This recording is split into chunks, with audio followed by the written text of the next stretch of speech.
Oke, selamat listener, selamat hari Kamis. Semoga semuanya tetap manis di sampai sore hari ini, meskipun sudah hampir selesai ya untuk semua pekerjaannya di hari ini.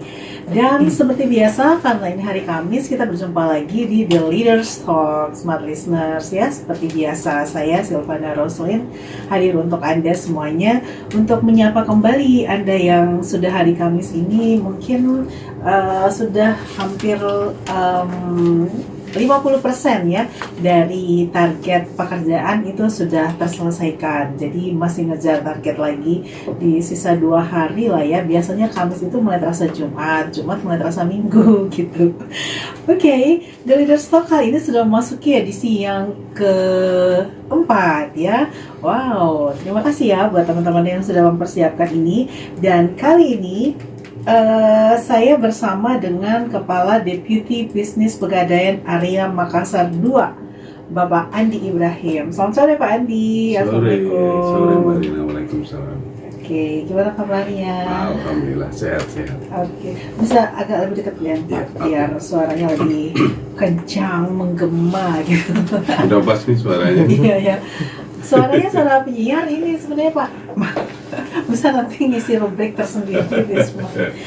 Oke, di The Leaders Talk ini kita di beberapa edisi sebelumnya memang lebih banyak membahas mengenai bagaimana sih tantangan ataupun siasat strategi dari para leader dalam menghadapi perkembangan industri 4.0, dan kami juga cukup mengikuti nih gebrakan-gebrakan yang dilakukan oleh Pegadaian dengan sistem otomatisasi, digitalisasi di era sekarang ini ya. Dan saya juga baru tahu ternyata setelah searching, Pegadaian itu tahun ini sudah berusia 118 tahun. Wow. Bulan April yang tadi. Oke. Jadi sudah menjelang ke 119. 119, luar biasa. Ini harusnya sudah jadi fosil yang harus dilestarikan begitu, dan harus terus dijaga ya agar tetap tumbuh dan berkembang. Betul. Nah, Pak Andi, ini langsung aja ya kita ke pembahasan kita sore hari. Sebenarnya lebih pada discuss santai aja nih. Dengan perkembangan era industri 4.0 yang mengusung tren otomasi. Kalau sebelumnya kan digital ya, tapi ini sekarang digitalnya harus otomasi gitu ya, harus otomatis lah istilahnya seperti itu. Nah, trennya sudah ke arah sana. Oke. Nah, kejayaan Pegadaian ini masa lalu itu kan tentunya kita lihatlah pengalaman-pengalaman dari brand-brand terkenal yang merasa super power, tapi akhirnya tergerus oleh zaman, terpelanting, terhempas. Iya, kita kalau boleh sebut merek Fuji film ya. Fuji film, Nokia, ya banyak ya yang merasa super power di kelas. BlackBerry aja baru-baru sudah mulai tumbang. Tumbang lagi. Nah, tentu ini juga tidak menjamin untuk Pegadaian sendiri ya dengan kejayaan masa lalu. Artinya apa yang sudah pernah dialami oleh Pegadaian ini tidak menjamin sustainability dari perusahaan ini sendiri ke depan. Nah, dari kacamata pribadi aja dulu deh Pak, sebelum masuk di gebrakan dan perencanaan strategis dari perusahaan itu sendiri. Dari kacamata pribadi sendiri Pak Andi itu melihat apa yang harus perlu dilakukan nih oleh perusahaan pada umumnya, tidak hanya oleh Pegadaian sendiri, dengan melihat perkembangan saat ini. Iya Mbak Rina, kalau kita lihat secara eksternal, kajian itu kan biasanya eksternal internal gitu ya. Kondisi eksternal internal itu sekarang ini kalau dilihat para pakar itu katanya era VUCA. Segala sesuatunya tidak bisa ditebak. Ambigu gitu kan, kadang-kadang sesuatu yang tidak disangka-sangka ternyata dia bisa spektakuler. Dengan dahsyatnya dia menggerus kepada yang sudah existing gitu. Nah, Pegadaian juga seperti itu. Pegadaian itu sejak 1901 kan sudah ada ya, zaman Belanda itu sudah ada. Dulu namanya Rumah Gadai gitu, kemudian berubah menjadi perusahaan negara, dan akhirnya berubah lagi menjadi Perum, perusahaan umum. Nah, sekarang ini PT ya. Pegadaian tidak mau mensia-siakan perubahan kondisi tata kelola bisnis pada umumnya ya di dunia ini. Arahnya kan sekarang dahsyat sekali transformasi teknologi informasi. Ya. Semuanya mengarah pada digital. Ya tahu sendirilah kita sekarang perkembangannya seperti apa. Tidak menyangka dulu adanya ojek online itu ternyata sekarang Transportasi online ya Pak. Transportasi online Ya. baik taksi maupun ojek gitu ya. Mungkin sebentar lagi nanti ada bentor online gitu kan gitu. Ya, itu di beberapa daerah udah Ya, munculin sih. dan itu akan secara masif kan gitu karena achievement cocok dengan apa yang saat ini digunakan oleh masyarakat. Masyarakat kan sudah rata-rata sudah melek IT gitu. Jadi segala kemudahan dilayani oleh IT. Nah, tentu saja mereka ingin mengoptimalkan fungsi IT yang mereka dapatkan itu.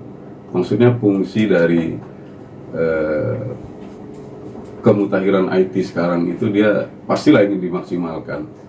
Begitu juga dengan Pegadaian. Seandainya Pegadaian itu hanya terpaku kepada tata kelola tradisional, Ya. pastilah seperti yang kita sebutkan di awal, ya sebentar lah paling tinggal nama doang. Nah, saya mau contohkan Pegadaian Meksiko. Ya. Pegadaian Meksiko itu sekarang tinggal nama. Wah. Dulu luar biasa, karena dia juga BUMN. Dia dikelola oleh pemerintah untuk kemaslahatan rakyatnya. Tetapi mungkin karena itu tadi, dia tidak peka terhadap perkembangan teknologi, perkembangan perubahan tata kelola bisnis, dia tidak change istilahnya, ya akhirnya sekarang tinggal nama. Ya, harus menjadi agent of change Nah, dari perusahaan itu sendiri ya. Itu tadi adalah dinamika eksternal ya. Ya. Nah, strateginya seperti apa Nah, nih untuk sekarang kita menyikapi- bicara strategi Pegadaian. Ya, internal. Pegadaian itu milik pemerintah, badan usaha milik pemerintah yang kebetulan di bawah koordinasi oleh Kementerian BUMN. Oke. Kementerian BUMN sekarang itu dalam mengelola BUMN secara keseluruhan, dia tidak main-main. Dia cari talent-talent terbaik untuk bisa mempertahankan bahkan mungkin mengembangkan BUMN itu Ya. sehingga kontribusinya itu positif terhadap negara. Kontribusi BUMN itu kan ke APBN, dalam hal ini namanya DPS, Dana Pembangunan Semesta. Jadi labanya setelah disetujui oleh RUPS dan oleh pemerintah itu sebagian di-share kepada APBN gitu ya. Nah, 5 tahun terakhir Pegadaian itu sudah merasakan adanya tanda-tanda bahwa sistem perekonomian kita itu tidak bisa jalan di tempat atau masih fokus kepada cara-cara tradisional. Akhirnya Pegadaian mulai bertransformasi istilahnya. Di 2012 kami berubah dari Perum menjadi PT. Di situ PT memberikan keleluasaan kepada Pegadaian untuk mengembangkan tata kelola perusahaan. Yang tadi orang tahu cuma datang ke Pegadaian itu pinjam uang dengan bawa jaminan emas atau sepeda lah kalau dulu. Bahkan kalau di Jawa mesin jahit gitu ya, rantang, dandang itu, kain gitu. Sekarang kita sudah mulai mengembangkan produk. Jadi pertama 2012 kita 2012 dimulai dengan berubahnya logo, berubahnya status perusahaan, gitu kan. Kemudian produk dikembangkan, diversifikasi produk namanya. Ya. Jadi sekarang Pegadaian itu sudah serba bisa, Mbak. Sudah serba bisa, pembiayaan sudah ada di Pegadaian. Jadi kalau mau pembiayaan kendaraan bermotor, mobil, sepeda motor, baru maupun second, itu sudah ada di Pegadaian. Atau bahkan mungkin masyarakat yang sudah punya kendaraan bermotor, terus dia memerlukan modal kerja dalam waktu segera, dengan modal BPKB yang sudah dia punya, dengan surat keterangan usaha atau surat keputusan SK karyawannya atau PSN-nya itu bisa dibiayai oleh Pegadaian dan sangat kompetitif. Rata-rata setara 1%. Itu dari segi produk. Nah, secara sistem atau tata kelola ini kita sudah bertransformasi ke arah digital. Mungkin saya cut di situ. Mbak Rina ada komen, nanti saya lanjut. Digitalnya artinya orang gadai kan masih secara konvensional ya, masih harus ke Iya. kantor pegadaian face to face, Iya. cek fisik barang, kemudian cair. Kalau tadi Pak Andi mengatakan sekarang dengan adanya era sistem teknologi yang begitu cepat gitu, kemudian juga pegadaian sendiri sudah mulai melakukan pengembangan bisnis baru, diversifikasi produknya juga sudah semakin luas gitu. Seberapa besar itu ya dari pegadaian sendiri melihat strategi ini untuk bisa mendorong peningkatan bisnis gadai sendiri di pegadaian? Iya. Jadi saat ini komposisi portofolio produk masih didominasi oleh gadai memang. Jadi dari kue yang ada itu masih 90% memang gadai. Masih gadai. Karena simpelnya toh. Ya. Jadi orang misalnya keluar kota kan, kalau orang Makassar terutama orang Sulawesi kan suka pakai cincin, pakai gelang. Ketika dia suatu saat memerlukan dana yang cepat misalnya untuk keperluan beli jet lah yang baru yang lagi dia minati, udah tinggal ke pegadaian, karena kan pegadaian juga ada yang di mall yang buka sampai malam. Tagline-nya masih sama ya Pak? Masih, itu tidak bisa dihilangkan. Mengatasi masalah tanpa masalah, karena itu sudah membahana kan, sudah membahana ke seluruh rakyat Indonesia. Jadi daya jualnya sudah diakui, itu merupakan aura positifnya pegadaian lah, begitu. Jadi itu tetap seperti itu. Dulunya pegadaian orang menggunakan produk pegadaian seperti itu. Nah kemudian sesuai dengan yang ditanyakan oleh Mbak Rina tadi tentang Mbak Ana tadi, tentang itu bagaimana pengembangan digital ya? Digitalnya itu. Pegadaian itu sekarang sudah mulai mengarah ke sistem digital. Jadi sudah mengarah ke sistem digital. Kita sekarang dalam bertransaksi itu ini masih piloting. Jadi portofolio kita kan masih gadai. Masih gadai. Produk yang lainnya itu masih ada yang 12%, misalnya mikronya. Mikro itu kan yang kredit jaminan BPKB. Sekarang produk terbaru kita ada loh yang bisa sudah terima sertifikat. Jadi kita sudah terima sertifikat berbasis produk syariah, tapi bisa dichannelingkan, bisa dilayani oleh produk pegadaian konvensional. Itu namanya arahan tasjili tanah. Jadi sertifikat jaminannya pegadaian sudah bisa. Dan itu sekarang menjadi pemicu untuk peningkatan kinerja pegadaian. Itu dari portofolio. Di dalam strategi bisnis digitalisasinya dengan menggunakan digitalisasi ini, secara teknis ada perubahan yang substansi nggak Pak dari para user pegadaian sendiri? Pegadaian di awal untuk mengikuti perkembangan digital, pertama kita kan manual, sekarang sudah online.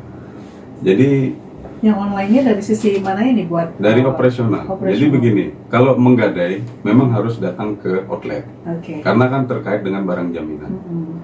Tetapi sekarang lagi piloting, itu ada namanya GCash di Jakarta, transportasi online. Itu nasabah cukup mengakses www.pegadaian.co.id, tapi ini masih piloting di Jakarta. Jadi dia nanti akan men-tag dia lokasinya di mana. Dia katakan bahwa dia akan menggadai satu buah cincin, kisaran beratnya sekian, kisaran karatasenya sekian. Dia input di situ. Nanti akan muncul di sistem kami dan sistem operator transportasi online itu. Siapa yang terdekat, ya seperti lempar order begitu oleh transportasi online, oleh induknya. Dia akan memberikan sinyal kepada si pengendara transportasi online itu yang terdekat dengan nasabah yang mengorder bahwa dia akan menggadai dengan cara dijemput jemput bola. Itu sedang piloting dan insya Allah 2020 itu akan serentak di ibu kota provinsi nanti. Jadi barangnya bisa di Jadi dia tidak perlu datang ke Tidak perlu Pegadaian, datang. tapi melalui kerjasama dengan transportasi online itu, dalam hal ini Grab dan Gojek, saya sebut saja mereknya.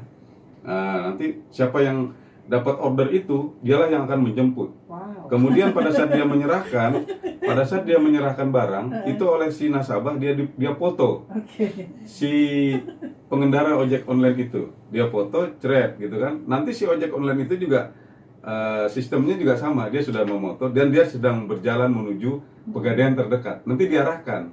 Jadi semuanya sebuah efisiensi. Dicarikan outlet terdekat, dicarikan pengendara ojek online yang sedang standby terdekat gitu.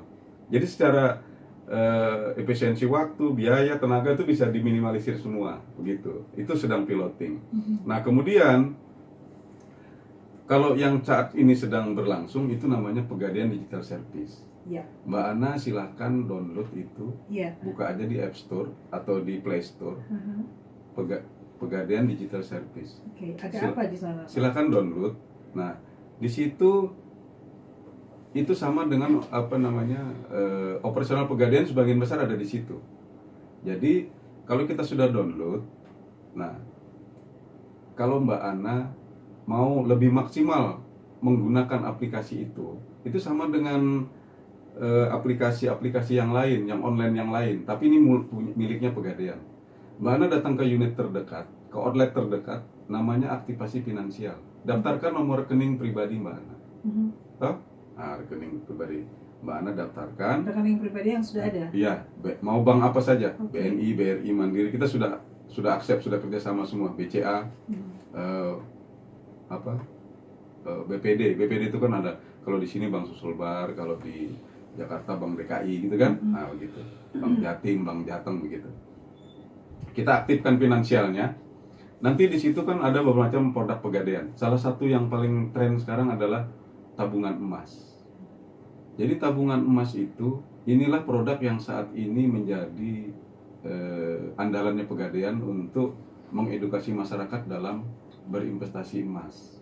Dan menabung emas ini membuka rekening cukup 56.000. Itu sudah ada saldo 0,01 gram. Dengan uang 56.000 datang ke Pegadaian, membuka rekening tabungan emas, akan dapat saldo 0,01 gram. Nah itu kalau Mbak Ana sudah punya Pegadaian Digital Service tadi, aplikasinya di handphone pribadinya, itu otomatis akan tercantum di situ berapa saldonya. Ketika Mbak Ana mau top up, saya punya tabungan 5 juta di bank, kayaknya setiap bulan tergerus oleh biaya administrasi deh. Dan sekarang saya yakin yang namanya nabung emas tuh nggak ada ruginya, nggak ada matinya. Dulu naik haji, zamannya nenek kita, yang penting punya emas 300 gram, pasti berangkat naik haji. Sekarang, punya emas 57 gram udah bisa naik haji, gitu kan? Nah, jadi luar biasa emas itu. Jangankan itu, waktu krisis aja deh, 98 berapa harga emas? Sekarang berapa? Harga emas sekarang sudah hampir 700. Jadi gitu, waktu Mbak Ana pengen, top up langsung pakai HP-nya saja, gadgetnya saja. Langsung di situ input, saya mau menabung 3 juta. Ketik 3 juta, approve, nanti muncul gramnya berapa. Jadi itu gambarannya lah ya untuk Pegadaian.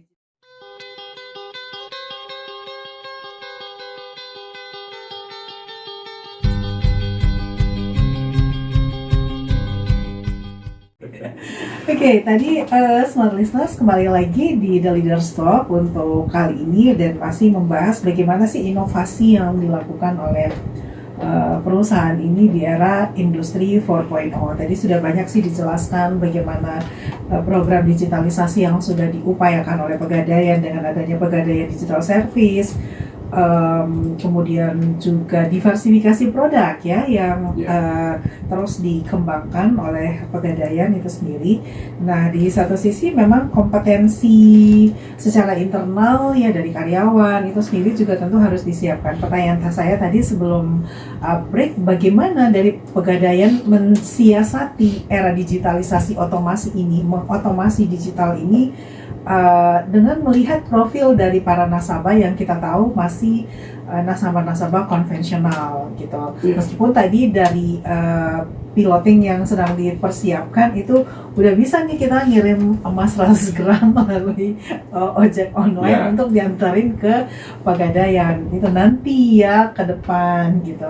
Nah tadi Pak Andi gimana itu secara kenyataannya memang para customer user dari Pegadaian ini masih berada di wilayah konvensional, sementara di satu sisi gebrakan-gebrakan yang dilakukan oleh Pegadaian sendiri itu sudah mulai mengusung tren digitalisasi otomasi era 4.0. Betul.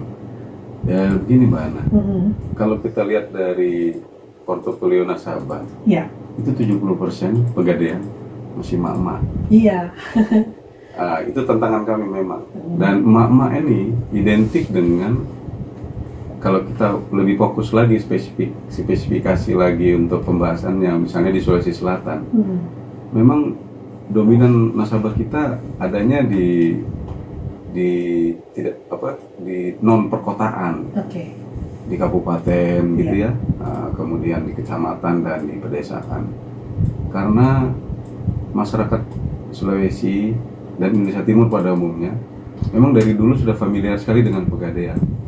Jadi Pegadaian itu menurut mereka sudah merupakan salah satu penopang yang kontribusinya positif sekali, baik itu untuk sektor pertanian, sektor pendidikan, untuk membiayai pendidikan anak-anaknya sampai berhasil itu. Mereka banyak mengandalkan Pegadaian. Nah itu salah satu tantangan Pegadaian. Di era 4.0 ini kita tidak bisa menafik juga bahwa sekarang ini ada potensi nasabah baru yang luar biasa. Kita sudah ada bonus demografi, toh? Nah sekarang ini didominasi oleh kalangan milenial. Itulah tantangan Pegadaian. Saat ini untuk yang nasabah 70% emak-emak dan adanya di sebagian besar di non perkotaan, kami tetap masih mengandalkan maksimalisasi fungsi outlet. Jadi kalau kan outlet di Pegadaian itu ada kantor wilayah, kantor area, kantor cabang dan unit. Nah kalau Mbak Ana pernah lihat kantor yang kayak outlet kayak counter HP begitu ya, kayak ruko kecil gitu, itu unit itu. Ya, tapi kalau ada halamannya, ada gudang mobilnya, itu kantor cabang biasanya. Tapi dalam kota ada juga yang masih ruko, tapi karena omsetnya sudah harus dikelola oleh selevel cabang, dia jadi cabang gitu. Nah, jadi kami masih mengandalkan itu. Jadi unit dan cabang terus dikembangkan. Jadi di mana ada potensi wilayah akan terus dibuka. Jadi begitu. Tapi yang tidak berkembang juga akan kami reorganisasi, kami tutup lah istilahnya, digabung dengan unit terdekat. Jadi jangan heran, di Goa aja misalnya kayak di Galesong itu, di Soroyang dengan Bontolebong itu cuma sekitar 600 meter sudah. Tapi beda, yang satu syariah, yang satu konven gitu kan, jadi beda segmen juga sih sebenarnya. Cuma sama-sama outletnya Pegadaian. Dan kebetulan mereka masih memberikan kontribusi yang positif, jadi tetap dipertahankan. Tapi ada juga beberapa yang dekat, udah kita reorganisasi begitu. Untuk itu fungsi tetap. Nah, sekarang fokus kami adalah bagaimana untuk meningkatkan nasabah milenial. Karena ke depan nasabah milenial ini adalah cikal bakal nasabah potensialnya dari semua entitas bisnis, salah satunya Pegadaian. Nah, maka kami sekarang, mulai dari sekarang, sudah mensiasati salah satunya dengan digitalisasi. Konsep lain yang kami kembangkan, Mbak Ana pernah lewat di Taman Rea nggak? Di situ ada Pegadaian yang kebetulan ada The Gade Cafe. Nah, jadi itu juga program pengembangan, kami membangun The Gade Cafe. Kebetulan untuk sementara dalam kota Makassar baru ada satu itu, tapi ada beberapa titik yang sudah dalam perencanaan, di Ambon sudah ada gitu ya. Itu dalam rangka untuk bagaimana dalam tanda petik menstimulus lah para kalangan milenial itu mau datang ke Pegadaian. Jadi kita pancing awal-awalnya dia mengopi dulu, karena sekarang kan eranya era kafe ya. Ngobrol di korong kopi dengan sinyal wifi yang stabil gitu tuh.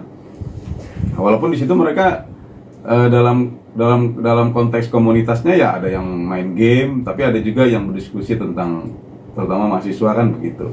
Nah, kami sudah mulai mengarah ke situ. Jadi nanti itu adalah cikal bakal bagaimana Pegadaian meng-hire nasabah milenial. Jadi tidak lagi terfokus kepada mama yang 70%. Kalau mama yang 70% atau yang 70% tersebar itu, yang kebanyakan mereka HP-nya masih communicator, tidak Android atau iPhone gitu kan.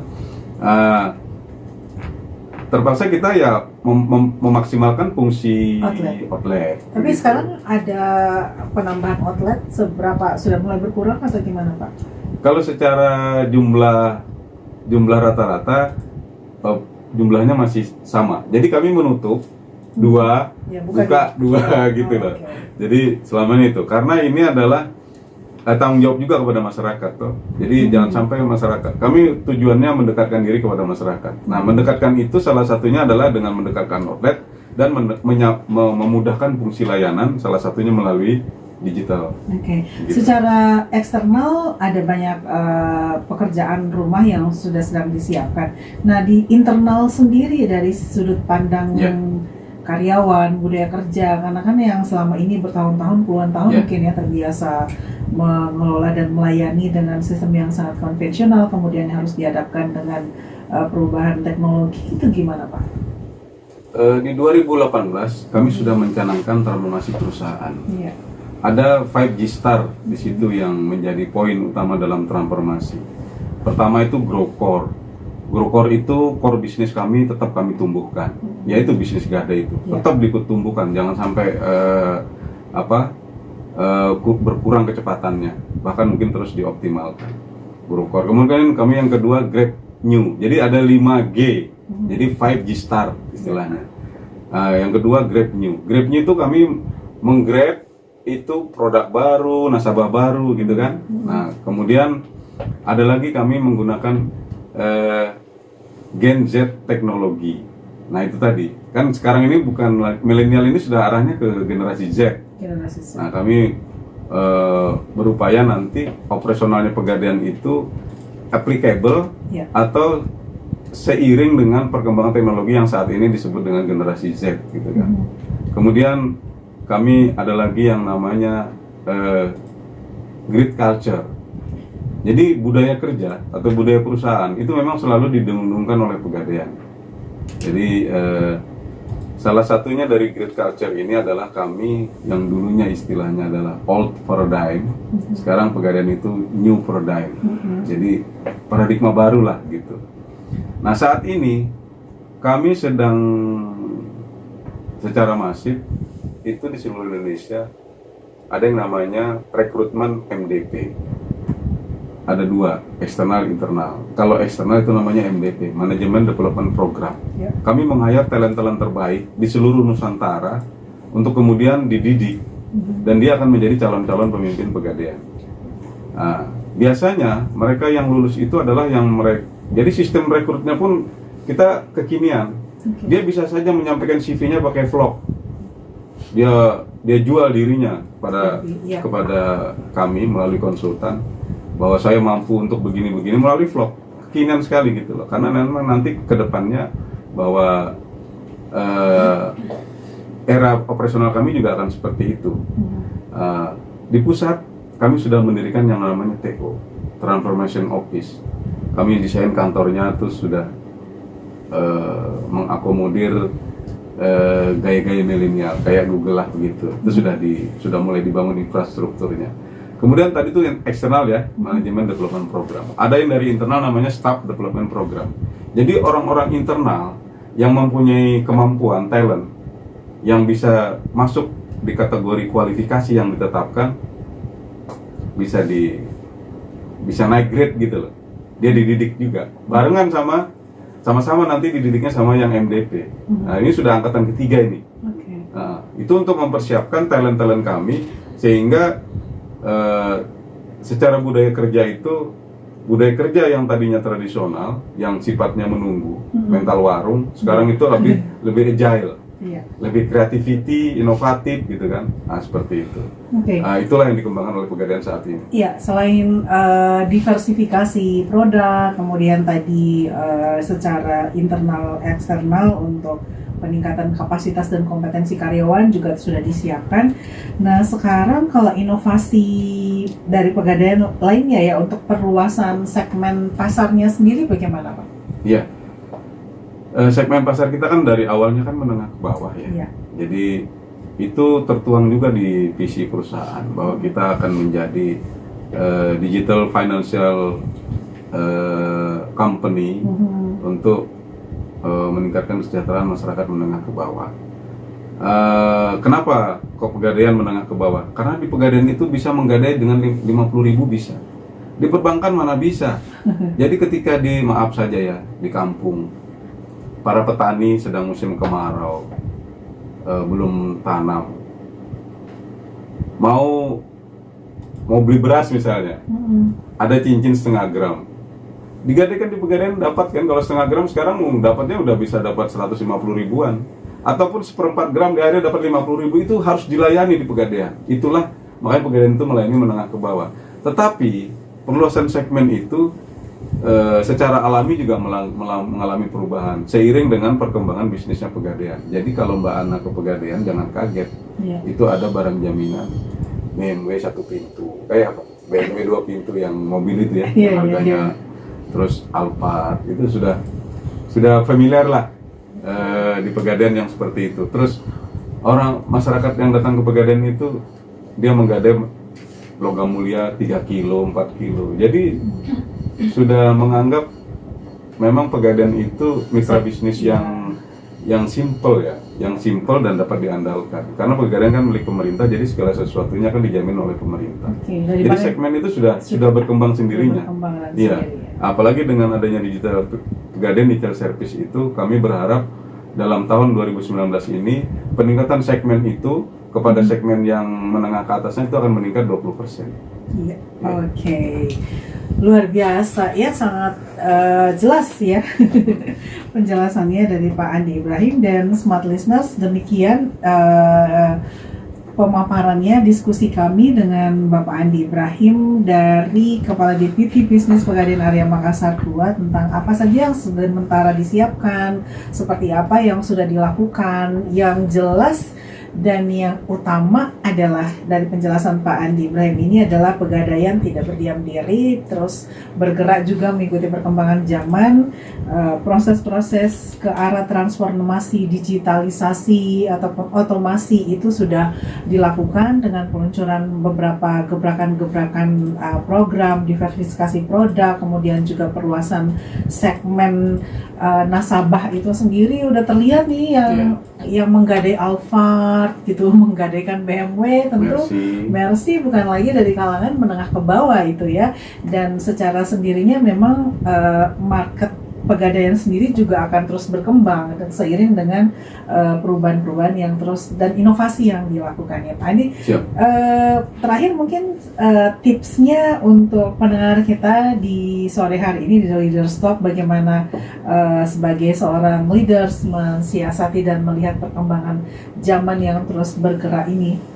Ya, saya kira kalau untuk kalangan leaders ya, artinya dia mengelola sumber daya. Sumber daya itu macam-macam, ada sumber daya manusia, sumber daya keuangan ya, sumber daya logistik gitu kan. Nah itu saya kira istilahnya harus peka terhadap kondisi eksternal internal. Sudah ada teorinya semua itu, ada analisa SWOT. Saat ini ada teori yang berkembang itu, ada era VUCA dan lain-lain itu ya. Nah itu saya kira dalam era digitalisasi sekarang, turbulensi teknologi informasi ini, itu adalah agilitas dari seseorang itu akan menentukan dalam dia bisa bertahan atau tidak untuk mengikuti perubahan dinamika bisnis di dunia ini gitu. Jadi dia harus agile, kemudian dia harus peka dan dia harus adaptif begitu. Nah, saya kira itu. Iya. Amin. Oke, terima kasih sekali lagi ya Pak Andi untuk waktunya sudah hadir di Smart FM. Sukses untuk Pegadaian. Terima kasih, Masih Mbak. mengatasi masalah tanpa masalah ya. Siap. Itu Ya, yang jangan sampai paling penting. mengatasi masalah nambah masalah. Iya.